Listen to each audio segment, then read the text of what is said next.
My own son handed me over to federal investigators for a crime I never committed.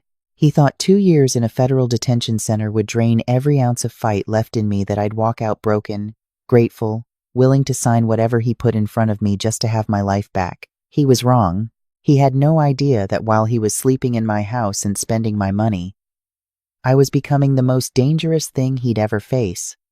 A mother with nothing left to lose and everything left to prove. My name is Frances Caldwell, and this is my story. Day 714. I pressed another small scratch into the painted cinder block beside my bunk at the Federal Detention Center in Nashville, Tennessee. 14 more marks and I'd be free. 2 weeks. After 2 years of wearing the same gray-green uniform, eating food I wouldn't have fed my dog, and sleeping on a mattress thinner than my patients, I was almost out. My cellmate, Rosie Delgado, watched me from across the narrow room. She was 58, small and sharp-eyed, serving 3 years for tax evasion. She'd been here 11 months and had already appointed herself my unofficial advisor on surviving federal detention. "You're doing that counting thing again," she said. 14 days. She set down her crossword puzzle. "Most people this close to release can't stop pacing. You haven't moved in an hour." "I'm thinking," Rosie studied me. "You've been thinking for 2 years, Frances. Whatever you're planning in that head of yours, I hope it's something spectacular." I allowed myself a small smile. I turned back to the scratch marks on the wall. 2 years of marks. 714 days of being called a thief, a fraudster, a woman who stole from sick elderly patients who needed home health care. Every single accusation a lie. Every single word of testimony against me rehearsed by my son and his wife in their living room, my living room, while I sat in this cell. I stood and walked to the small mirror above the sink. The woman looking back had changed considerably from the one who'd walked into this place. My dark auburn hair, which I'd spent a fortune maintaining at a salon in Green Hills every 6 weeks, was now grown out and streaked silver. I'd lost weight I hadn't needed to lose. But my eyes were different in a way that had nothing to do with exhaustion. They were harder, focused, like 2 stones that had been pressed and compressed until they became something that couldn't be broken by ordinary force. 2 years ago, I'd built Caldwell Home Healthcare into a $45 million operation. 42 offices across Tennessee and Kentucky, 800 employees, 1,700 patients receiving care every single week. I'd started it from my kitchen table after my husband Gerald died. When I was 41 years old with 2 kids in high school and a mortgage I wasn't sure I could cover. I built it anyway, 22 years of building, and my son handed it to the federal government on a silver platter. I closed my eyes and let myself go back to the trial, the way I'd done nearly every night for 2 years, not out of grief, but out of discipline. I needed to remember every detail, every lie, every face. The courtroom was in the Estes Kefauver Federal Building on Broadway, 7 blocks from the Ryman Auditorium, where Gerald and I had seen our first concert together 31 years before. The irony of that was not lost on me. I sat at the defense table in a suit I'd borrowed from my neighbor Linda, because all of my accounts had been frozen before my arrest. That part I'll explain, because I know what everyone thinks when they hear a successful businesswoman ended up with a public defender. They think it doesn't add up. I thought the same thing. Once, 3 months before my arrest, I'd had knee replacement surgery. "Routine," the surgeon said. "You'll be back on your feet in 6 weeks." I was on heavy pain medication for 3 weeks post-op. And during that time, my son Daniel came to visit. He came with papers. He said they were for the company routine documents he needed me to sign so operations could continue while I was recovering. He said the board needed signatures on quarterly disbursements and that it was nothing significant. I trusted him. He was my son. He was the COO. I had personally trained and promoted. I signed where he pointed. What I signed was a comprehensive power of attorney that gave Daniel sole authority over every account tied to my name. Personal accounts, business accounts, investment portfolios, the trust I'd set up for my grandchildren, everything. He filed it with 3 different banks the morning after I signed it. 6 weeks later, When federal investigators arrived at my door with a warrant, I reached for my phone to call my attorney and discovered my credit cards were declined. My checking account showed a zero balance. My business accounts were inaccessible. Daniel had moved everything the week before, citing concerns about the ongoing federal investigation, an investigation he himself had initiated by filing a complaint with the Office of Inspector General, claiming I had systematically falsified patient care records to bill Medicare for services never rendered. $1.2 million in fraudulent billing. That was the number they threw at me. It was also the exact amount Daniel had stolen from the company over the previous 14 months, cleverly redistributed across dozens of falsified invoices and patient files he'd edited himself using his administrative access to our record system. So that is why Francis Caldwell, founder and CEO of a $45 million company, sat at a defense table with an overworked public defender named Kevin Park, who had 16 other cases, and had met with me exactly twice before the trial began. That is why she sat there in a borrowed suit with $43 cash in her wallet and watched her son take the witness stand. Daniel was 37 years old and dressed in a charcoal suit that cost more than most people's car payments. He had Gerald's jaw and my dark eyes, and he used both of them effectively, as he described, in a voice carefully calibrated to sound reluctant and pained, how he had discovered irregularities in the billing system and felt he had no choice but to report them, how it had destroyed him to do it, how he loved his mother, how he hoped I would get the help I needed. The prosecutor, a methodical man named Gordon Walsh, nodded along as if Daniel were reciting scripture. I watched my son lie under oath, and I kept my face completely still. Kevin had told me the same thing my previous attorney would have juries do not like angry, wealthy women. So I stayed still. I looked at Daniel and I memorized every practiced pause, every fake crack in his voice, every moment he glanced at his wife Vanessa, sitting in the gallery wearing a dove-gray dress and an expression of performative sorrow. My daughter was also there. Claire sat 3 rows behind the prosecution, alone, her face unreadable. She was 34, a tax attorney in Charlotte, brilliant in a quiet way that had always outpaced her brother. She had flown in without telling me she was coming. When I saw her that morning, my heart clenched, because I didn't know yet whose side she'd chosen. I didn't know yet what she knew. She wouldn't meet my eyes. The jury deliberated for 4 hours. Guilty of Medicare fraud. 2 years in federal detention. I watched Daniel put his arm around Vanessa as the verdict was read, and in the half-second before he composed his expression back into grief, I saw it. A flicker. Satisfaction. Clean and cold. That was when I knew with complete certainty this had been planned from the beginning. And that was when I decided they would not win. The first month inside was the hardest. Not because of the conditions, though those were genuinely terrible, but because of the silence from the outside world. No calls from Claire. No letters. Nothing. I told myself she was processing, that she needed time. I told myself my daughter would not abandon me. I wasn't certain I believed it. Daniel visited at the 6-week mark. He came alone. He sat across from me at the plexiglass partition in the visitation room and picked up the phone with the expression of a man performing reluctant duty. "Mom." His voice was neutral. "How are you settling in?" I picked up my phone and said nothing. He shifted. "Look, I know you're upset, but the board needs continuity. The company needs leadership." He paused. "There are some account transfers that require your secondary authorization code. If you give me that, I can access the emergency reserve fund and keep operations stable." I looked at him for a long moment. "You froze every account I have. You have power of attorney over everything. What exactly do you need from me?" His jaw tightened slightly. "The Federal Reserve Fund is separately encrypted. You set it up years ago with a personal code that isn't tied to the POA. I see. So you need the one thing you couldn't take from me.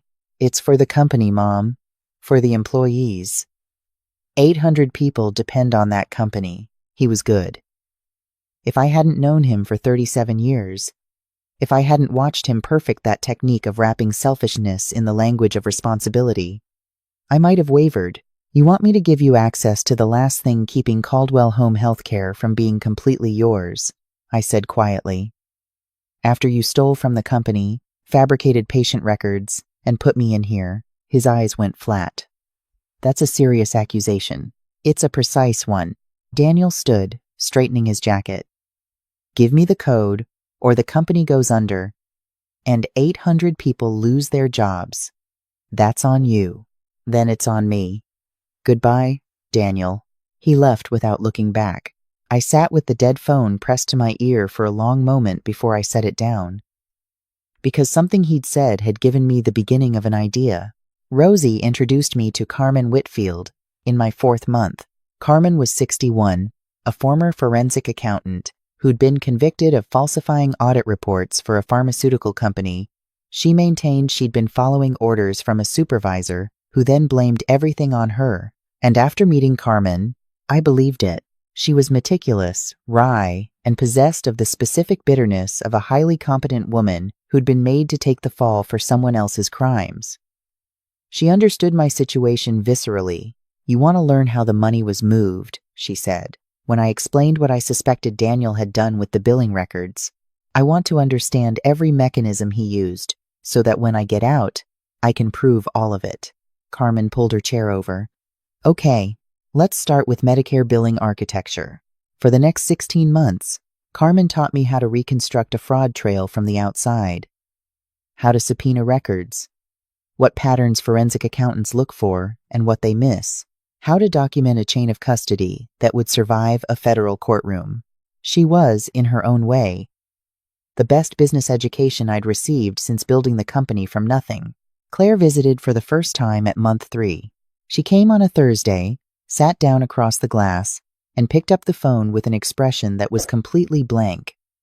The kind of blank that people wear when they are working very hard to feel nothing. Mom. Her voice was professional. Cool. My heart dropped 3 inches. Claire, I need you to understand the position I'm in, she said. Daniel has contacted the Charlotte Bar Association with some concerns about a conflict of interest if I publicly support you. He suggested that your defense was inadequate and that pursuing an appeal would embarrass the family further. He's threatening your license. He's expressing concern.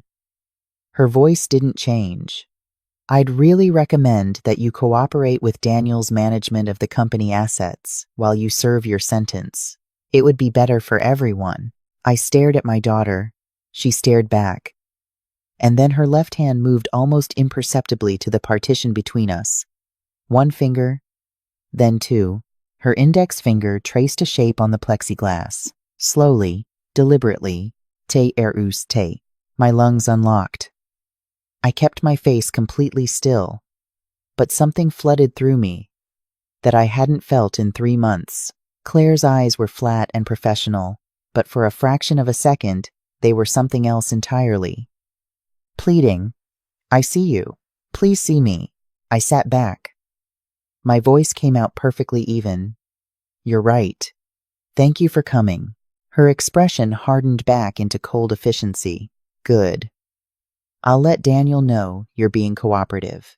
She hung up the phone, gathered her bag, and walked out without looking back. I returned to my cell and lay on my bunk, staring at the ceiling for a long time. Rosie looked up from her book. Good visit? The best one I've had, I said.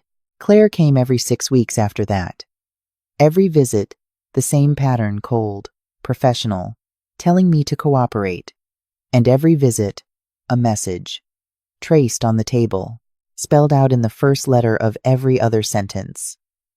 Written in condensed shorthand on documents she slid across the partition. Month 4, evidence secured. Month 7, forensic accountant retained. Month 10, federal attorney. Month 13, Vanessa's records located. Each message built on the last. My daughter was outside building the case that would dismantle everything Daniel thought he'd constructed. In month 17, she brought a folder of Caldwell Home Healthcare financial reports for me to supposedly review, along with a cover note in Daniel's handwriting asking me to initial several pages. On page 31, in the margin in pencil so faint you'd only see it if you were looking, was a phone number. 3 days later, through a communication method I won't describe in detail, out of respect for the women who helped me, I received a message. Federal Attorney James Okafor retained. CPA Diane Lim has reconstructed full fraud trail. Evidence. 1. 4M embezzled through falsified vendor contracts. 3 shell companies traced to Vanessa. Patient records show systematic edits from Daniel's login between 2 and 4 a.m. over 6 months. Former billing manager Margaret Yates will testify. She was fired when she raised concerns. Has kept emails. I read it twice. Then, as Rosie had taught me in week 1, I swallowed it. In month 20, Daniel came back. He looked worse than I'd ever seen him. He'd lost weight, and the groomed confidence had worn thin in patches, like paint on a house that hadn't been maintained. He sat down and picked up the phone. "Mom, I need the reserve code." His voice had shed its earlier performance. He was just tired now, and a little afraid, and I recognized that as progress. "No, the company is hemorrhaging. I've had to take out a bridge loan just to cover payroll. Because you've been systematically looting the operating reserves for 2 years?" I said. "I've had a lot of time to study how that works." His eyes narrowed. "What does that mean?" "It means 14 days, Daniel. I'm going to be very interested to see your face 14 days from now." He stood up so fast his chair scraped. "Don't threaten me." "I'm not threatening you. I'm informing you. There's a difference. Goodbye." He left. I walked back to my cell, and for the first time in 2 years, I slept without grinding my teeth. Day 714 became. Day 728 became the last morning. I woke before the fluorescent lights clicked on at 5:30. Rosie stirred. "Today's the day. Today is the day." She sat up. "You nervous?" I considered that honestly. "No. I know exactly what's happening next." Carmen appeared at breakfast to say goodbye. She still had 8 months left on her sentence. She handed me a folded piece of paper, her home address in Memphis. "When you rebuild," she said. "I'm good at what I do, and I won't be out for 8 months. I'd appreciate a job offer if you're in the market." "You'll have one," I said, and I meant it. At 9:45, they gave me back the clothes I'd worn into this place. A cream blouse and black slacks that hung loose. My phone, dead. My wallet with $43 and 3 credit cards that I was fairly certain Daniel had canceled. And my wedding ring, which I'd removed before sentencing. Gerald's ring. The one he'd slid onto my finger in a small chapel in Murfreesboro 38 years ago. I'd had it resized twice over the decades because my hands had changed. Now it slid on loosely. I'd lost weight even from my hands. "Gerald," I whispered. "I'm about to walk back into the world. I'm going to need everything you ever taught me about building something that lasts." The ring felt warm.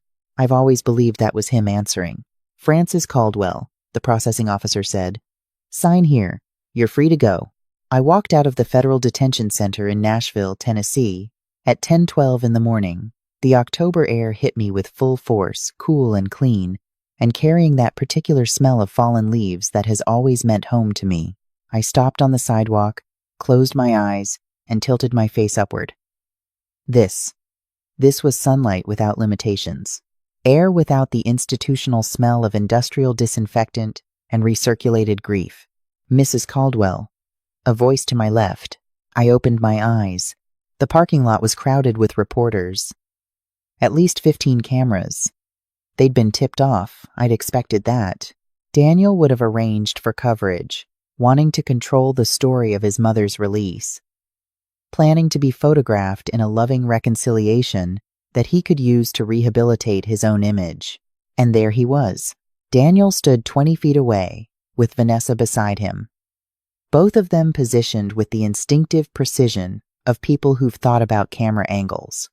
He wore a navy suit, she wore a camel wool coat, and held a small arrangement of sunflowers, my favorite flower, which made the cynicism of it almost impressive. They both looked healthy and well-rested, and expensively maintained in the way that people look when they've been living comfortably in someone else's home for 2 years. "Mom," Daniel's voice carried across the parking lot for every microphone in the vicinity. "Welcome home." We're here for you." He started walking toward me. Vanessa, matching his pace. The sunflowers extended. I stood completely still. Every instinct I'd suppressed for 2 years told me to scream, to say every true thing in front of every camera there, to let 22 months of rage find its voice.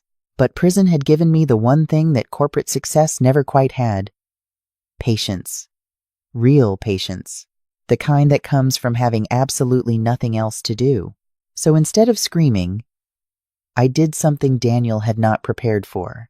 I walked forward. Not toward him, not around him, past him. The way you walk past a piece of furniture in a room you're moving through. He registered as scenery. He registered as a detail I'd already accounted for and dismissed. Mom. His voice changed. A note entered it that I'd never heard before. Uncertainty. His hand shot out and closed around my arm. "Wait, don't do this here. Come with us. We can talk. We can fix everything." I stopped walking. I turned my head and looked at his hand on my arm. Slowly, deliberately, so that every camera in the parking lot had time to focus on the shot. "Let go of my arm," I said. My voice was conversational and clear. "Let go of it right now, or I will tell every person here exactly why I just spent 2 years in federal detention." His hand dropped, as if I'd electrocuted him. I resumed walking. Behind me, Vanessa's composure cracked audibly. 2 years in that place clearly affected her more than we thought, she said, loudly enough for the mics. "She needs professional help. We're only trying to support her recovery." A car engine cut her off. A deep, confident sound. Every head in the parking lot turned. A black Cadillac Escalade pulled into the lot with the unhurried precision of a vehicle that doesn't need to make an entrance because the entrance makes itself. Tennessee plates. The windows were tinted. The license plate read, "OK for Law." The driver's door opened, and a man stepped out who looked like exactly what he was. A federal defense attorney who had never once in his 20-year career accepted a case he didn't intend to win. James Okafor was 52, broad-shouldered, in a charcoal suit that acknowledged no compromise. He'd graduated first in his class from Vanderbilt Law School, had served as a federal prosecutor for 8 years before switching sides, and had, in the past decade, overturned 6 wrongful convictions. He had a reputation for never speaking loudly because he never needed to. Daniel had actually tried to hire him 18 months ago for a corporate matter. James had refused without explanation. Now he walked directly to me, ignoring the cameras, ignoring Daniel's frozen expression, ignoring Vanessa's dropped jaw. "Mrs. Caldwell." His voice was warm and professional. "Everything is in place. Mr. Okafor." I shook his hand once, firmly. "Let's go." He opened the rear door of the Escalade with the quiet courtesy of someone who respects the person they're working for. I paused before getting in, turned back. Daniel and Vanessa stood exactly where they'd been, the sunflowers wilting slightly in Vanessa's grip. Their carefully staged welcome, unraveling in real time in front of 15 cameras. I looked at my son, let him see what 2 years in federal detention had made of his mother. Let him understand that whatever version of me he'd calculated for, this was not her. Then I got in the car. The door closed, solid, final, like a vault locking. Through the tinted windows, I watched Daniel's face move through emotions with the speed of a man who has just realized the chess match he thought he was winning has been operating under different rules entirely. His mouth opened. A reporter shoved a microphone toward him. Vanessa grabbed his arm. Someone else was filming on a phone. "Where to, Mrs. Caldwell?" James glanced at the rearview mirror. "The Hermitage Hotel," I said. "I need a shower that lasts longer than 4 minutes. Then we begin." The suite at the Hermitage was everything 2 years in a federal detention center is not. High ceilings, antique furniture, a bathroom with a clawfoot tub and water pressure that felt like actual abundance. I stood under the shower for 22 minutes, let the water get as hot as I could bear. Used the hotel's cedar and jasmine soap until the last residue of institutional cleaner was gone from my skin. And then, braced against the marble wall, I let myself fall apart, Not from weakness, not from self-pity. From everything I'd kept locked in a box for 2 years, because showing emotion in a federal detention center is an invitation. I cried for the company I'd built from my kitchen table, for the 800 employees who'd had no idea their benefits were being quietly gutted, for the patients, elderly men and women in their homes, who trusted Caldwell Home Healthcare with their dignity, who'd been told their services were being reduced due to budget constraints, while Daniel wrote himself a $40,000 bonus. I cried for Gerald, who would have known what to do immediately, and would have never let me get into this position without a better attorney. I cried until there was nothing left. Then I wrapped myself in the hotel robe and walked into the living room. James stood at the window, phone to his ear. He ended the call when he saw me. Feel human again? Getting there. Good. We have someone you need to meet. The knock at the suite door came 30 seconds later. When I opened it, a woman stood in the hallway who I recognized immediately, not personally, but by type. Late 60s. Silver hair cut short and precise. A charcoal blazer over a white shirt. Reading glasses pushed up on her head. The look of a woman who has been underestimated enough times that she has made peace with weaponizing it. Frances Caldwell, she said, extending her hand. Diane Lim, CPA, forensic specialist. And the person who is going to make your son wish he had pursued a different career. I shook her hand. Her grip was firm. I'm glad to finally meet you. We sat at the table in the suite's living area. Diane opened a laptop and a thick accordion file. James pulled up documents on a second screen.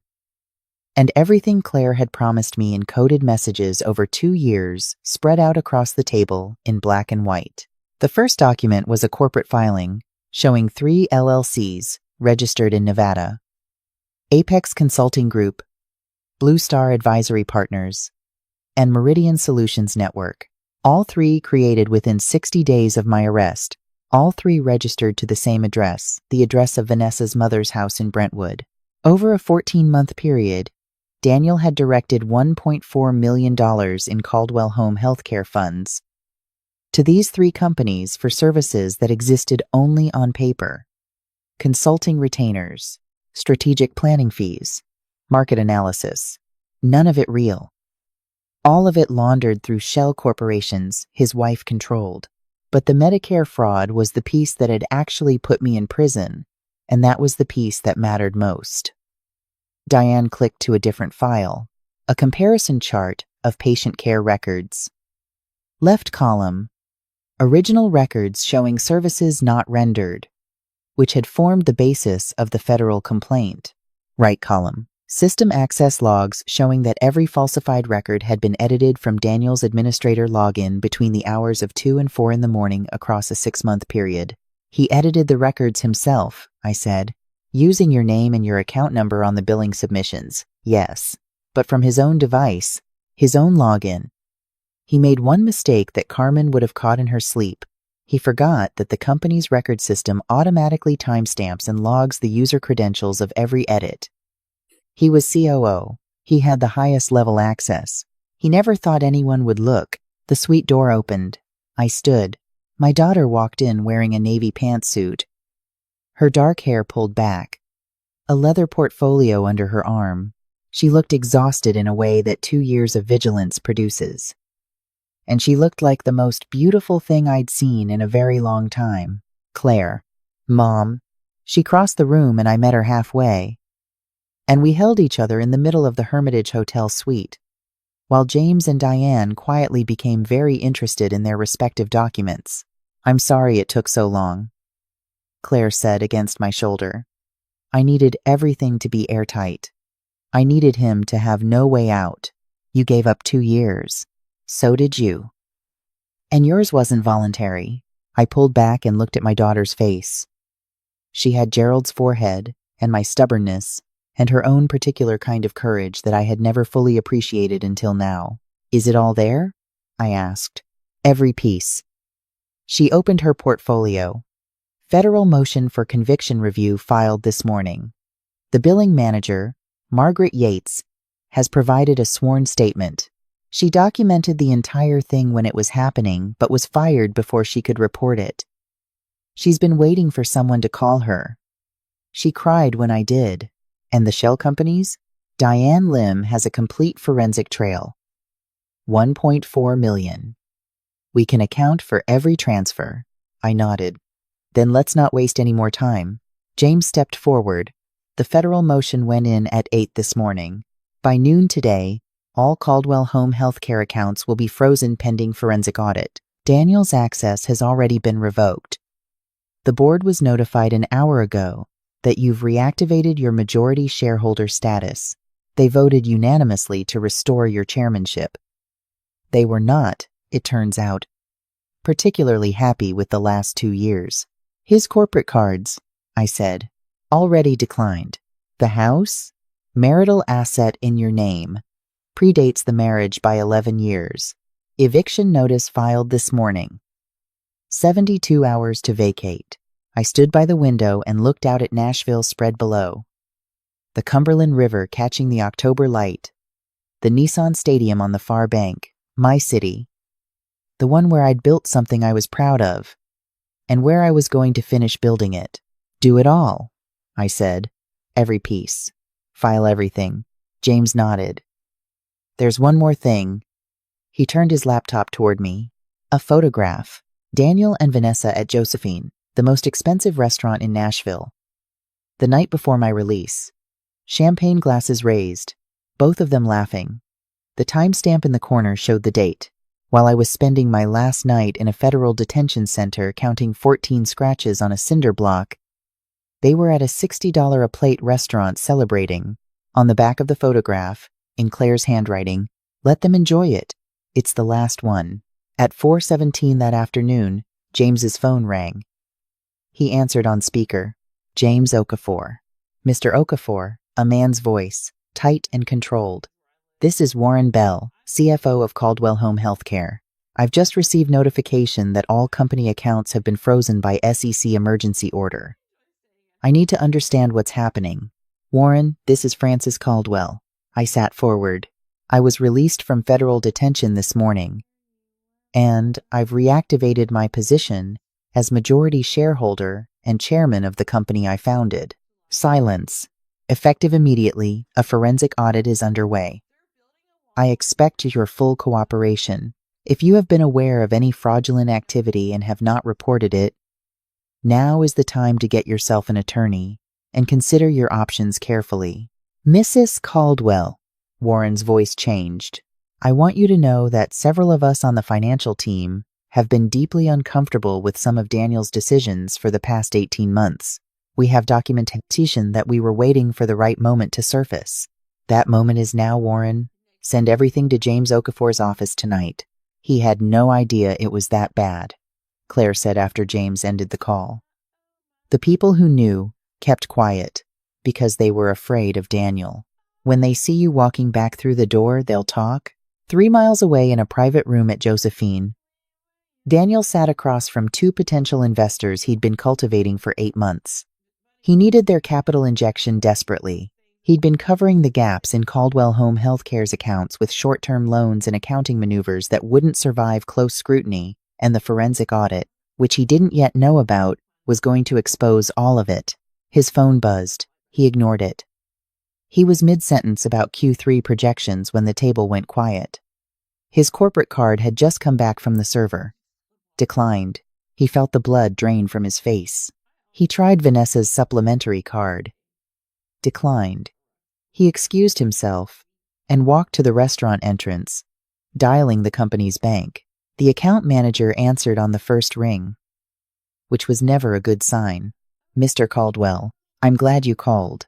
There's an SEC emergency order. All accounts associated with Caldwell Home Healthcare have been frozen effective 2 hours ago. By whose authority? Your mother's. She reactivated her shareholder status this morning. The restaurant tilted around him. She also filed a motion for review of her conviction based on new evidence. Your administrator login records have been turned over to federal investigators. Daniel pressed his back against the wall. He'd been so careful. He'd been so certain. He'd calculated for a broken woman who would need him, who would bargain and negotiate just to get a piece of her own life back. He had not calculated for this. He walked back to the table. His investors were checking their phones. One of them held her screen toward the other. On it, a notification from a Nashville Business News alert.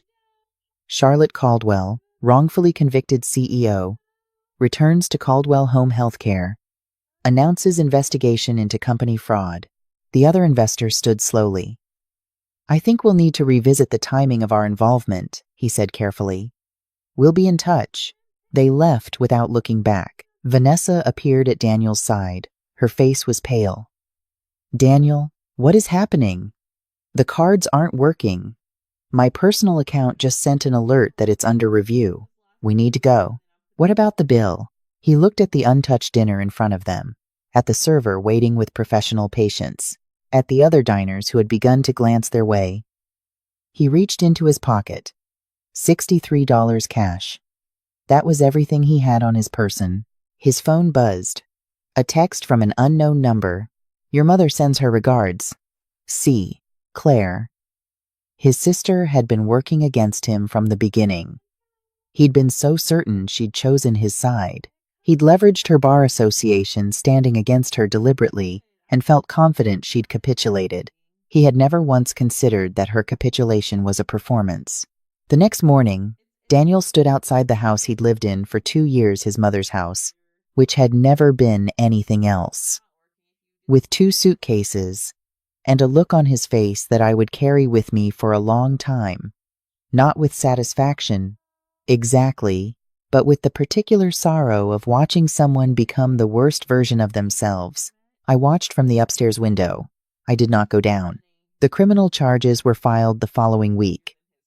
Wire fraud, embezzlement, filing a false federal complaint, conspiracy to obstruct justice.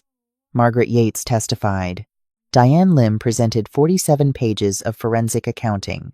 The administrator logs were entered into evidence. 3 employees from the billing department described being pressured to overlook irregularities and then quietly reassigned when they raised questions. Daniel's attorney entered a partial cooperation agreement midway through the proceedings. His testimony about Vanessa's role in establishing the shell companies reduced his exposure slightly and increased hers considerably. They stopped speaking to each other sometime around month 2 of the trial and arrived in separate cars for the sentencing hearing. When Daniel stood before Judge Patricia Moore, he was a man who had run out of performances. He wasn't crying. He wasn't showing calculated remorse. He was just still, in the way that people are still when they have finally stopped running. Your Honor, he said, I don't have anything to say in my defense. What I did to my mother was deliberate. I told myself it was about the company, about finally getting something that was equal to what I'd put in, about proving I was capable of running what she'd built. But the truth is, I was angry that she built it and I hadn't. And I let that anger turn me into someone I wouldn't have recognized 10 years ago. I pled guilty because I am guilty, and because my mother deserves at least that one thing from me, the truth, on record, in front of everyone. Judge Moore sentenced Daniel to 11 years.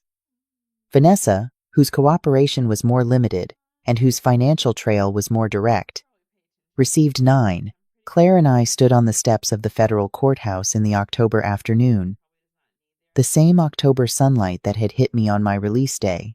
The reporters were there, but staying back, held at a professional distance by James. Is it over? Claire asked. Her voice was tired in the specific way that 2 years of sustained, silent effort produces.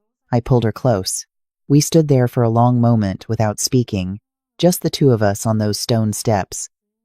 While everything that had been compressed and pressurized for 2 years found somewhere to go. You kept going the whole time, I said finally. You taught me to, she said. I built a company from my kitchen table when I was 41 years old. I did it without a roadmap, without capital, without anyone telling me it was going to work. I just believed in the work itself and kept doing it. Claire had done the same thing. She'd built a case brick by careful brick for 2 years while pretending to lay them for someone else, and she'd never once cracked the facade until the moment she didn't need it anymore. I had done a good thing raising that girl. Whatever else was complicated about my family, that was not. 3 months after the trial, I sat in the Caldwell Home Healthcare boardroom for the first time in 2 years and 6 months. The room was the same. The downtown Nashville skyline through the floor-to-ceiling windows was the same. The people sitting around the table were the same, mostly the ones who had been waiting for the right moment to surface their documentation, and who were now, to their credit, genuine partners in the rebuilding. Diane Lim stood beside me and walked the board through the forensic findings. Warren Bell followed with the restructuring plan. The company had lost ground, but it was recoverable. The patient care contracts were intact. The employees, most of them, had stayed. When the formal meeting ended and the board members filed out, Claire remained. She sat at the table and looked at me with an expression I recognized as prelude. "He called me," she said, "Danielle, last week. From the facility. He wanted to know how the company is doing." I was quiet for a moment. "What did you tell him?" "That it's recovering, and that Mom is running it again." Claire looked down at the table. "He said he started seeing the facility psychologist." He said, her voice caught slightly. "He said he's been thinking about why he believed he deserved what you'd built when you built it, and he didn't. About where that came from." Her eyes came back up to mine. "I don't know if it's real or if it's just something people say in those places, but he asked me to tell you he's sorry. Not for legal reasons. Just sorry. I thought about Daniel at 37 in a stolen suit. About Daniel at 7 years old bringing me a wildflower he'd pulled from the yard, roots still attached, very proud of himself. About Gerald saying once, in one of the conversations I turn over and over in my mind, 'Franny, you gave those kids everything except the chance to fail and come back from it.' I thought he meant school grades at the time. 'Tell him I heard that,' I said finally, 'and that I don't know yet what comes after that, but that I heard it.'" Claire nodded. I turned back to the Nashville skyline. My company, my city, my daughter sitting at the table my husband and I had bought at an estate sale in Germantown 20 years ago because we liked the grain of the wood. Some things don't survive betrayal. The relationship I'd had with my son, easy, proud, two people who understood each other, that version is gone and it won't come back. That particular grief is something I carry quietly, like a stone in a coat pocket, but grief and defeat are not the same thing. I'd learned the difference between them in a federal detention center while counting scratches on a cinder block, and I did not intend to forget it. Rosie was released 4 months after me. I had a job offer waiting for her the day she walked out, working as a case navigator for the Second Horizon program I established through Caldwell Home Healthcare Employment Transition Support for women leaving incarceration. She accepted before I'd finished the sentence. Carmen Whitfield's 8 months came and went. She is now our Director of Forensic Compliance, which means she spends her days finding exactly the kind of fraud her employer once asked her to conceal. She approaches this work with the ferocity of a convert. Margaret Yates, the billing manager who kept records and waited 2 years for someone to call her, is now our VP of Regulatory Affairs. She built the new compliance framework from the ground up. She doesn't miss a thing. 6 months after that first board meeting, I stood at the podium at Caldwell Home Healthcare's annual gala and looked out at a room full of 800 employees and their families, investors, patient advocates, and community partners, and I said the truest thing I know. I built this company once, from nothing, because I believed that people deserve dignity in their own homes as they age, and that the women and men who provide that care deserve to be treated as the professionals they are. Then I lost it for 2 years to someone who saw it only as an asset to be extracted. And I built it again. The second time was harder. The second time required help I had to learn to accept. But the second version is better, sturdier, more honest, built on systems that don't depend on any one person's unchecked authority. I looked at Claire in the front row. She was already crying, which she would deny later.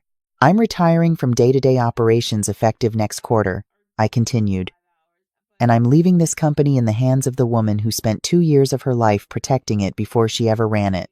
My daughter, Claire Caldwell, will serve as CEO." The room stood up. Claire walked to the podium, and I stepped back and watched her face when she saw the response, all those people on their feet for her. And I thought, this is what I built all of it for. Not the company. Her. Later that night, Alone in the house that had always been mine, I sat at Gerald's old roll-top desk and wrote a letter. Not to Daniel, I'd said what I needed to say to him through Claire. In small, careful increments that I hope, over years, might add up to something. But to myself, the version of me who was about to lose everything and didn't know it yet. Dear Francis, I wrote, you are going to go through something that will feel, in the worst months, like it is going to cost you everything. Your freedom, your company, your son, your faith that the people you love are who you think they are. Here is what I know from the other side. You will survive it. More precisely, you will be changed by it in ways that would not have happened any other way. You will learn that your daughter is braver than you knew, that strangers will show you loyalty that blood did not, that the qualities you most need, patience, precision, the ability to hold a long game, are the same ones you used to build the company the first time, and they don't disappear when everything else is taken from you. They go quiet, but they wait. You will grieve your son for a long time. That is appropriate. What he did was not a mistake. It was a series of choices, and choices have weight. But people are also more than their worst choices, and that is something your daughter will remind you of, again and again, in the years ahead. You raised her. Remember that when you are questioning everything about yourself in that cell, you raised Claire Caldwell, and that alone proves that something in you knew exactly what it was doing. The hardest part isn't losing what you built. The hardest part is finding out that some of the love you thought was unconditional was actually transactional, and sitting with that knowledge without letting it make you small. Don't let it make you small. You are 62 years old, and you have decades ahead of you. And you are going to use them in a way that means something, not to prove anything to anyone, just because you still can. With love and hard-won understanding, Francis. I folded the letter and placed it in the back of Gerald's old journal, behind the last entry he wrote 3 weeks before he died, which says in his careful handwriting, whatever happens, Franny keeps going. She always does. He was right. I always do.